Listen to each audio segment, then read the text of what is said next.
Good evening, ladies and gentlemen. Welcome to the one, the only Rumboyz Fantasy Network. I am your host, your boy, the Admiral, Rumboyz Robbie. Thank you guys for joining us today. Today we are breaking down fantasy football friendly or not. Wow, try saying that 5 times fast. Fantasy football friendly or not. This time we are breaking down no other than the Detroit Lions. I'm super excited about this one because this is a team in reality a lot of people aren't impressed with. But in fantasy, they actually have a couple of good assets and a couple of good pieces that might be able to help you and your lineup win that cash. We're talking about cash. We're talking about trophies, baby. Dilly here on the Rumboyz Fantasy Network. Really quick, I want to shout out, this is streaming live on sportscaster.com first, so make sure you download the Sportscaster app on all of your Apple devices, okay? iPhone, iPads, your Apple anything, go into your app store, add up Sportscaster to your phone, your tablet, your device, whatever the hell that you have laying around the house. Also, I do want to shout out monkeyknifefight.com. Make sure you guys go ahead, go to monkeyknifefight.com, participate in some daily fantasy props. We just did a UFC competition over there last night. Saturday we'll be having some more UFC daily fantasy. We have esports. NASCAR is going to be returning. We'll be taking care of baseball, football, and NBA props whenever those return. So make sure that when you create an account, you utilize promo code Rumboyz in all cap. That's Rumboyz spelled with a Z over on monkeyknifefight.com. What the? Without further ado, ladies and gentlemen, we do have to dive into that special. But first, how I always do, here on the Rumboyz Fantasy Network. Cheers to me. Cheers to you, all the Rumboys and girls. What it do? Dilly. If you're new, make sure that you subscribe to the channel. If not, share this stream. Who knows? You may have a buddy in fantasy football that needs this information that I'm going to talk about today, or maybe just need this perspective that I'm going to talk about today in regards to the Detroit Lions. Cheers to me. Cheers to you all, Rumboys and girls. What it do? Dilly. Let's dive right into it. And there's no better way to start off a fantasy conversation, just a football conversation in general, than starting off with the quarterback position. And we are talking about no other than my guy, Matthew Stafford, Matthew Padford Stafford, because he pads his damn stats so damn well. 41,025 career passing yards. That is insane. Absolutely insane. Last year, he only played 8 games due to that back injury that we all know about that happened, last year. I am underneath the understanding that Matthew's doing a whole hell of a lot better. He's feeling better. I'm thinking that he's going to start all 16 games for you this year, all 17 games for you this year. So I'm going to let you guys know that he is probably the most fantasy relevant piece, one of the most fantasy relevant pieces that you can go ahead and grab for your lineup. If we were to put this in a general format, absolutely positively yes, is Pad Stafford. Pad Stafford, fantasy football friendly, positively freaking yes. He is fantasy friendly. 2,499 passing yards during those 8 games last year. Everyone wants to talk about Jameis Winston's 5,000 passing yards and what that would be if he didn't have his 30 interceptions. This man, throughout the course of those 8 games, threw 5 picks. Can you imagine how much significantly higher Matthew Stafford's passing yards would be? How much more fantasy value he would be? How much more we would be talking about if Matthew Stafford played all 16 games?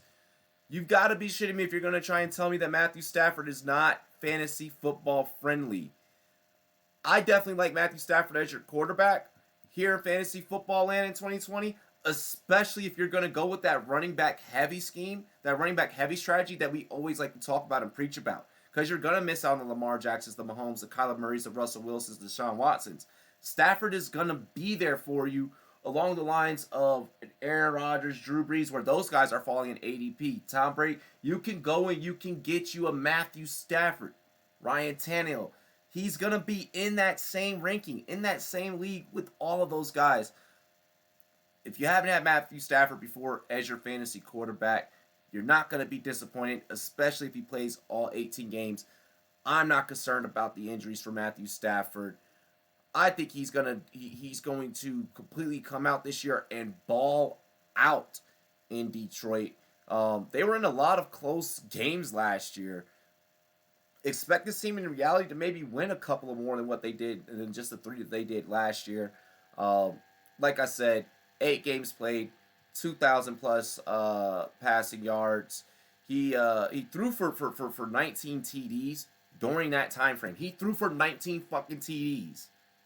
If he has a couple of more games, he's probably throwing for 30 plus, 30 maybe even 40 TDs. You gotta love this kid. You gotta love this guy. I mean, you can't say kid anymore. He's been in the league since fucking 2009, since I graduated high school. But I think that Matthew Stafford, he's gonna make a lot of fantasy owners happy. Let's get into our next pick, shall we? Next player up, we're gonna dive right into that wide receiver core of this Detroit Lions team, and we're gonna start off with hyping up my guy Kenny Golladay. Now, before I dive into Kenny Golladay, I want to shout out a source for a stat that I have.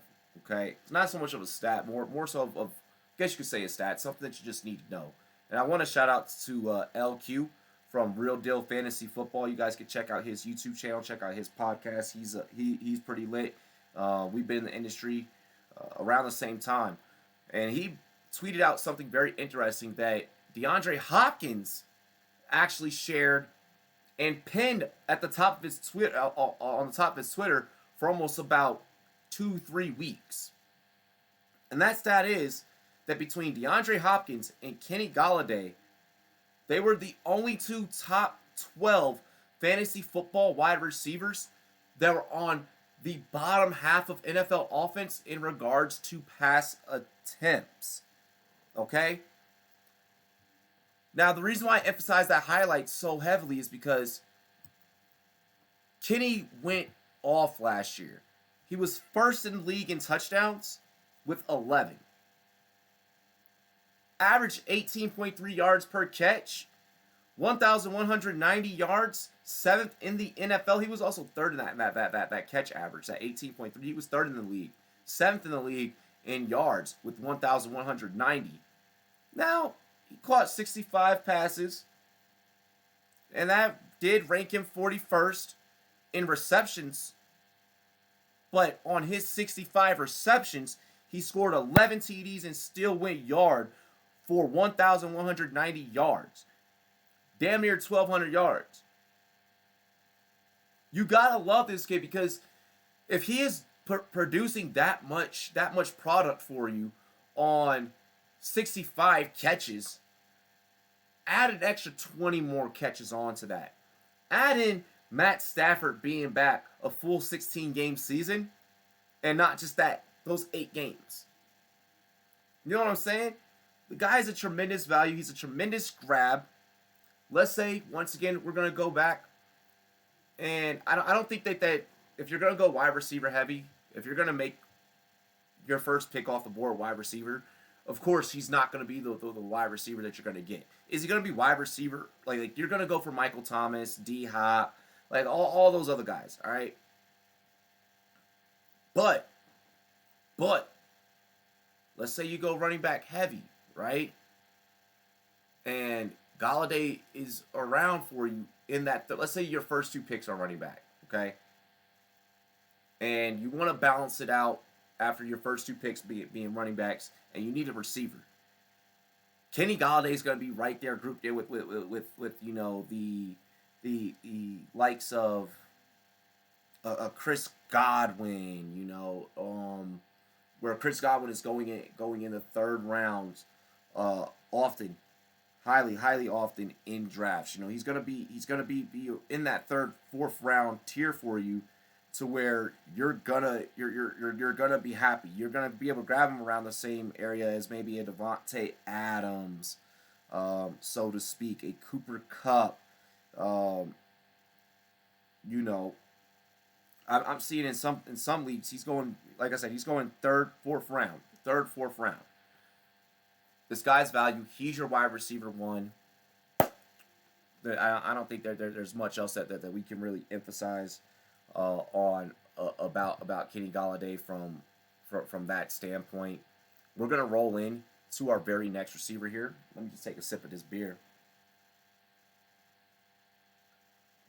Now this guy in reception total tied for 46. Okay, and that is no other than Marvin Jones Jr. Tied ninth in the league, or tied fourth in the league with 9 touchdowns last year, 779 yards. So I mean, he's not exactly getting you, those 1,000-yard seasons that you just so are eagerly dying for. I feel like he's definitely the number 2 wide receiver on this Detroit Lions offense, and I think that his position is pretty much solidified there. I don't see anyone coming in taking his job or anything like that. I know the Lions have acquired some new pieces that I'm going to talk about during this special. But Marvin Jones Jr., I mean, a great DFS play, a great wide receiver 3. In fantasy, I don't think that you're going to rely on him as a wide receiver 2, but definitely a wide receiver 3 to a flex play. I have no qualms with you adding in Marvin Jones Jr. in your lineups as a flex option. I have no problems with you studying a matchup week to week and then deciding where you're going to start him from there. Not exactly a guy that I'd probably try to favor in the stack scenario. I'd probably save a stack scenario for a Stafford Golladay type, just high production, high points, more consistency there. Jones does not have the same consistency as someone like a Golladay. And that's kind of where he lacks. That's where you'll see his ADP and his value kind of taper off. But you could get him at the back end of drafts, no freaking problem. And you're probably gonna be satisfied with the production that you're gonna get out of him. There's definitely significantly a long fucking list of a lot of guys that I would pick over Marvin Jones Jr. But if he falls to me, I'm not upset about it. If he falls to me 10th round, I'm cool with that. I'm all right with that. We're going to take a break from the wide receivers really quick. We're still going to go with the pass catching position, but we're going to switch over now to the tight end. Okay? Now, this guy is a guy that we actually interviewed last year at the NFLPA Rookie Premiere that Sportscaster has sent us on. And when I tell you, when this man walked into the room and the way that he engulfed the doorway and filled out the doorway of which he walked in, the first thing that came to my mind was, this motherfucker eats sequoia trees for breakfast and sprinkles a little creatine on them just to get just to be fucking ripped. This dude is built like a sequoia tree, and that is no other than TJ Hawkinson. The man is an absolute freaking monolith. Okay? He is a monolith. 6'5", 247 pounds. Now everyone's like, well, he only got me, in a total season, out of his 12 games played, 48.7 fantasy points. Look, he's going into his sophomore year, so especially if you're in Dynasty. Okay, so especially if you're in Dynasty. And if you're in a Dynasty league where people get if you're in a Dynasty startup where people get hyped up on the rookies and the rookie value, that they forget about sophomore players and potential sophomore breakouts, this is a guy that they're going to forget about. This is a guy that when the tight end run begins to happen in your draft, could fall to you. Let's say you miss out, because pretty much after the first 4 or 5 tight ends, after Kelsey, after Kittle, after Mark Andrews, after Zach Ertz, and yes, I did put Andrews above Ertz, there's a drop-off. So after the first 4, you have injury-riddled and can't stay healthy Evan Ingram. You don't want him at the 5. You could go Austin Hooper. Hooper had a great year last year, probably one of his best years. You know, um, Hayden Hurst, who's now in Atlanta. We saw what Atlanta did with Hooper last year. Maybe Hurst gets a lot of those same targets and a lot of those same opportunities. But right in the middle of those guys that I am mentioning, even if Rob Gronkowski is now in Tampa Bay, and you're probably only going to have that guy for about, at a max, 8 games out of the season. If you're going to take a gamble on someone with upside, take a gamble on someone that's going to be able to develop your dynasty and build your brand and build your team. And I think that's going to be TJ Hawkinson. I think that's going to be TJ Hawkinson. And by the way, I love this graphic of him handing the ball back to the ref. When Sportscaster did their interviews for the rookies, they had a separate station where they did their rookies, where the Rumboyz did our rookie interviews. And I remember watching Hawkinson, and he said, I'm not really that type of creative guy to come up with a dance or anything. I'll probably just hand the ball back to the ref. And sure enough, we see that evidence there from number 88. What a stand-up guy. I'm yards per reception, 11 and a half. I like that total on any given play that he's going to get the ball. I'm buying in on Hawkinson. I out of the multiple amounts of leagues I'm going to compete in this year, I wouldn't be surprised if he ends up on a roster, maybe 2 or 3 rosters somewhere for me. But definitely go get you guys some Hawkinson. 32 receptions last year, 367 yards. They're going to do work. I get Matt Patricia may not sling to the tight end a whole hell of a lot, but he's definitely going to be in for a breakout. Him and Smith Jr., second-year tight end breakouts. Mark my words. Let's talk about a guy that burned everyone last year, that nobody was happy with. And let me just be the first to say that not a single fantasy analyst hit on this man. And that's Geronimo Allison. Last year, at the beginning of the season, every fantasy analyst trying to figure out who the wide receiver 2 was going to be on that Green Bay Packers team. And we were all torn between Marquez Valdez-Scantling, MVS, and Geronimo Allison. And let me just be the first to say that 99.9%, there may have been one analyst that said neither of them are going to do work. Nobody predicted that both Geronimo Allison and Marquez Valdez-Scantling were going to be busts last year from a fantasy standpoint. Now, with that being said, Geronimo Allison's stat line is not the most impressive shit ever, which is another reason why I'm going to fade on Geronimo Allison. 34 receptions, 287 yards, 2 TDs, 8.4 yards per catch. Hell no! I don't want that on my team. No. I don't care how many rounds are in a draft and how much he falls to you. You avoid taking Geronimo Allison. Now, will Geronimo Allison make this team in reality? Yeah, sure. He comes across from Green Bay. He's going to be a great mind to have in the wide receiver room in terms of, breaking down Green Bay's DBs. Despite the fact that Green Bay, they face the Lions twice a year, so the Lions kind of already have a feel for them irregardless. At the end of the day, not a guy that you're going to need on your fantasy team. I don't even know if he's going to be the wide receiver 3 on this team, because there's a kid that they drafted in the 5th round that we're going to talk about in the draft that could possibly pop up and be the wide receiver 3 for this Detroit Lions offense.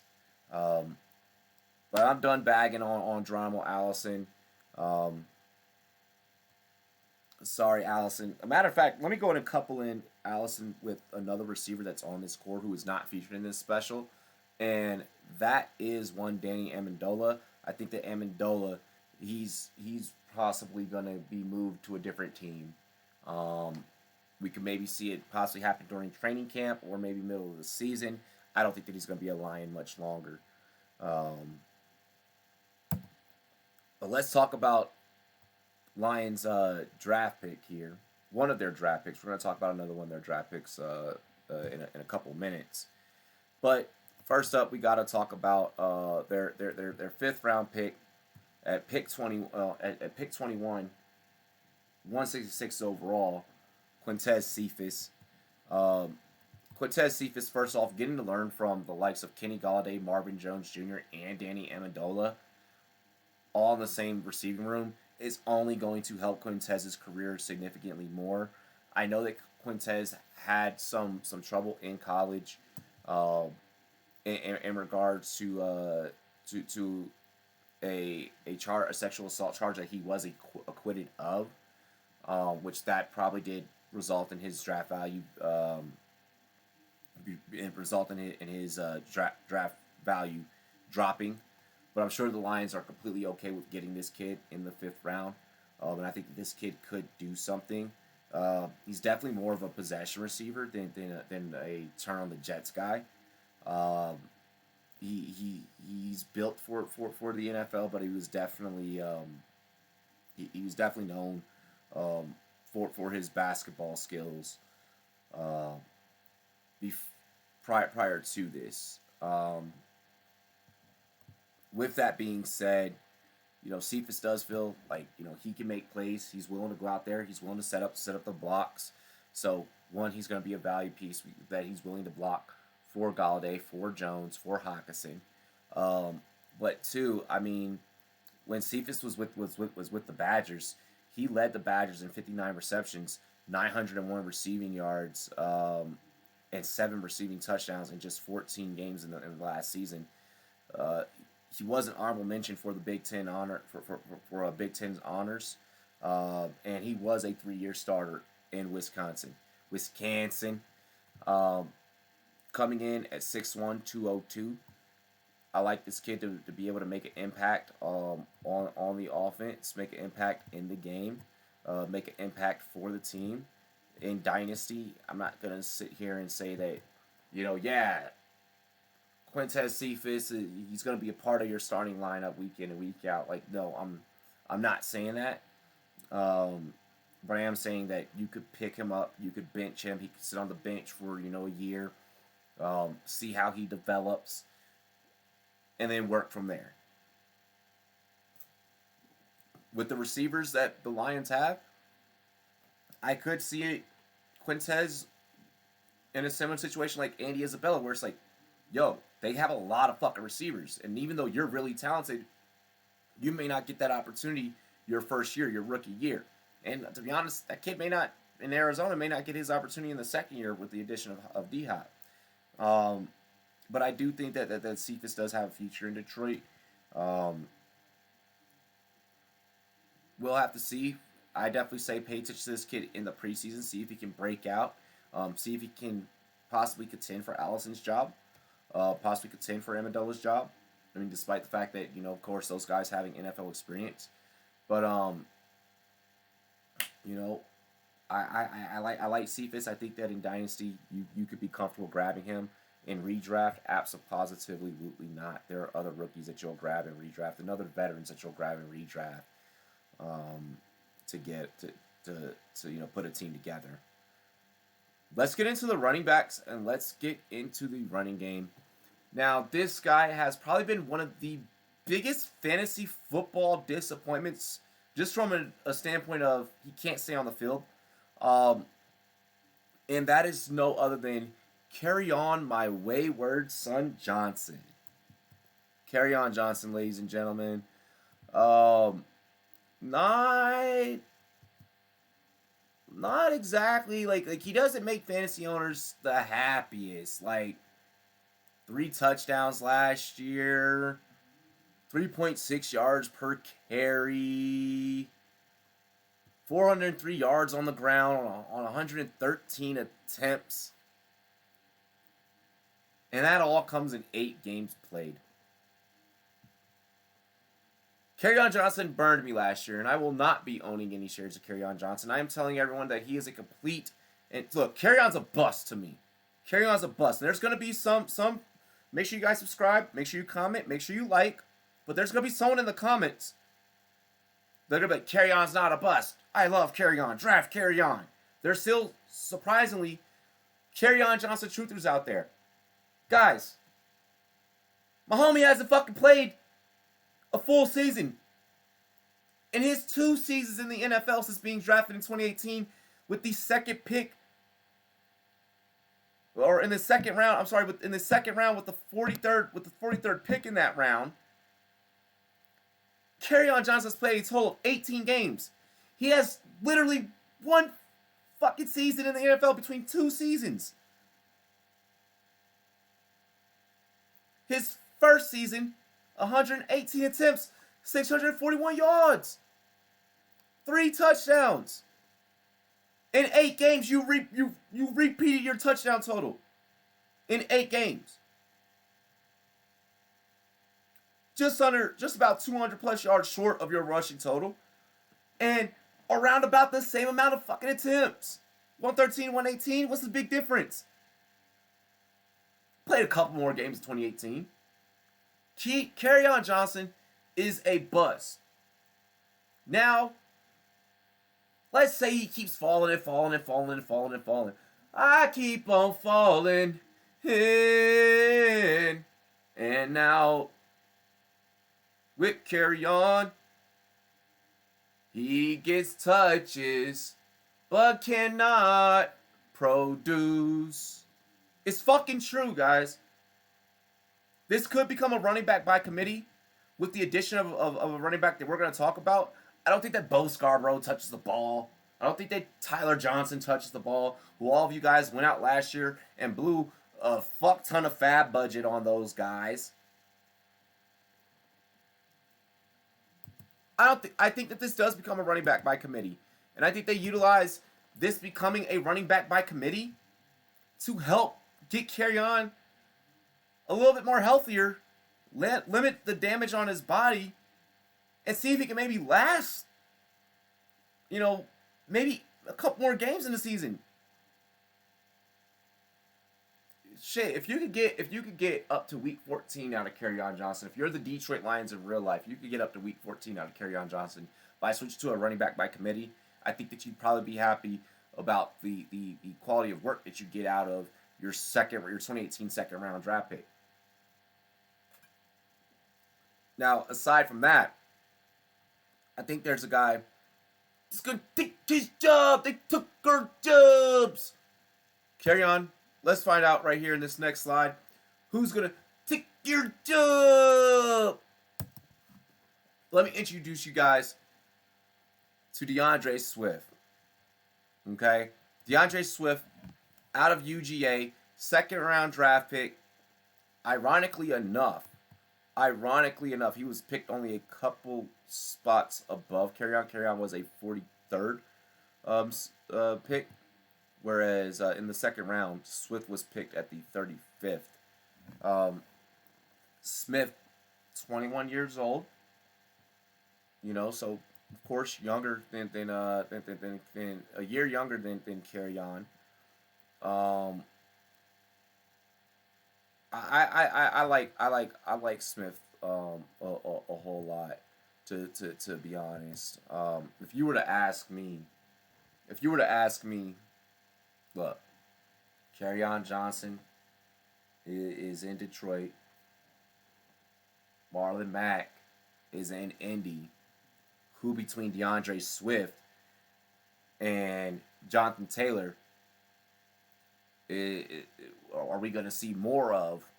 I'm probably going to tell you Deandre Swift just because I think that it is significantly easier and the path is more clear-cut for Deandre Swift to be able to take over Kerryon's job, especially if Kerryon goes down.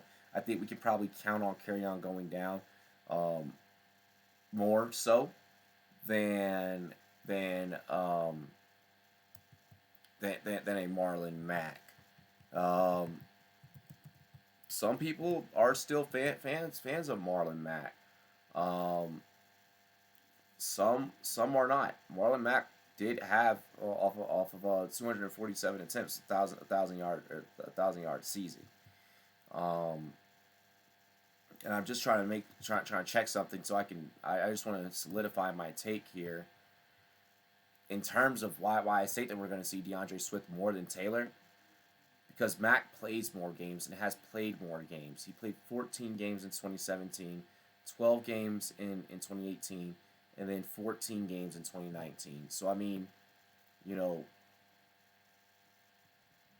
Jonathan Taylor is going to have to fight for his position more. And I bring this up, and the reason why I talk about this and I bring up that situation in that scenario is so that you guys can maybe understand why I am so high on Swift and why I feel like Swift just has a better opportunity presented before him than Jonathan Taylor. It's just the path towards him being a starter and the path towards him getting premium touches. It's just made significantly easier. So for that, with that, you have to go and get Deandre Swift. Like even in redraft, like I feel like in redraft, when all those vets are gone and you start seeing the rookies start coming off the board, Deandre Swift has to be one of those guys that you have to attack. You know, he could be a late round value running back for you, that could either turn your season around if you're having a tough season, you know, throughout the first half of the season, and whenever he steps up and fully takes over that backfield, which I think was going to happen, then you know he may turn your season around. Even just if he's on a limited role in a running back by committee scenario, which I think that Detroit could very well turn this into, between Kerryon and Swift, I think Swift is just going to produce more and make more of his touches and make more of his carries. And I just personally feel like the evidence is kind of there in all honesty to support Swift in that manner. I mean Swift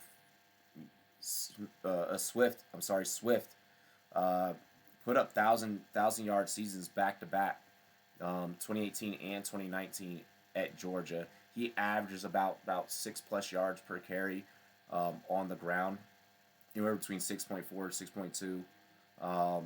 He had 10 TDs in 2018, 7 TDs in 2019, and he did this on like 2018. He did this on 163 attempts, and then 196 attempts. Now I get that he's running against NFL defenses, and that shit's not going to happen again. I mean, but come on, cut the kid a break.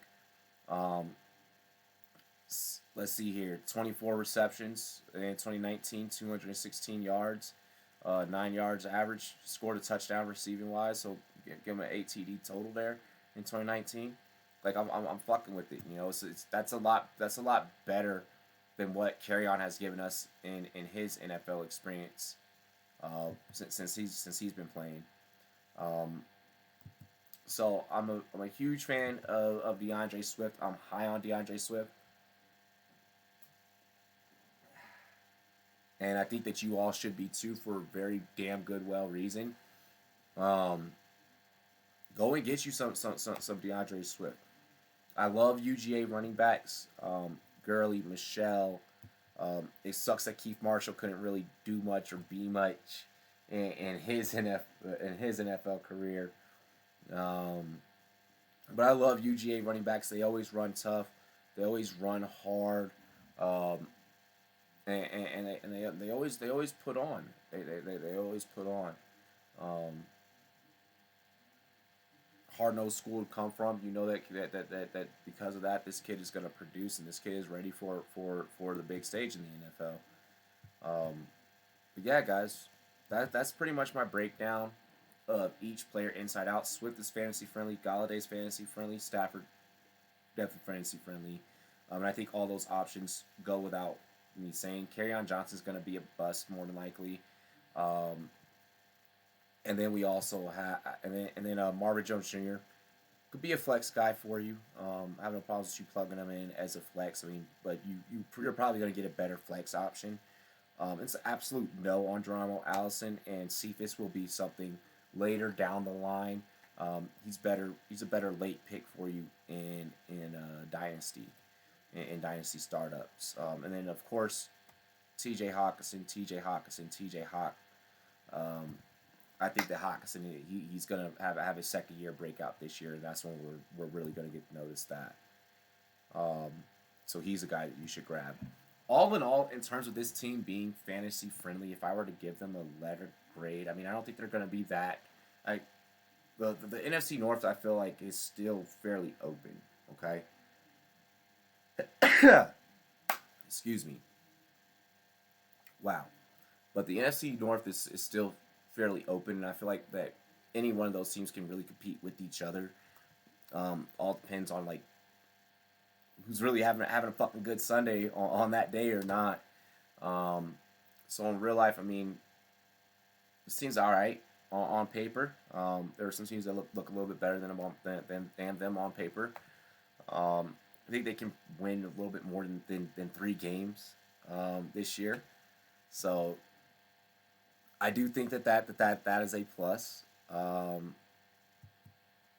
then also, I mean, as far as giving them a grade in terms of fantasy friendliness, how fantasy friendly are they? I'd probably give them.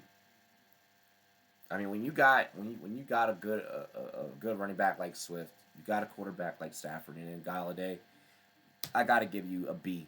I gotta give you a B in terms of being fantasy friendly. Not exactly a B plus, you know. But I could give them a B, maybe even a B plus, maybe even a B plus, you know. But I think this team does do better than 3-12-1. I think they're gonna find themselves in a lot more closer games.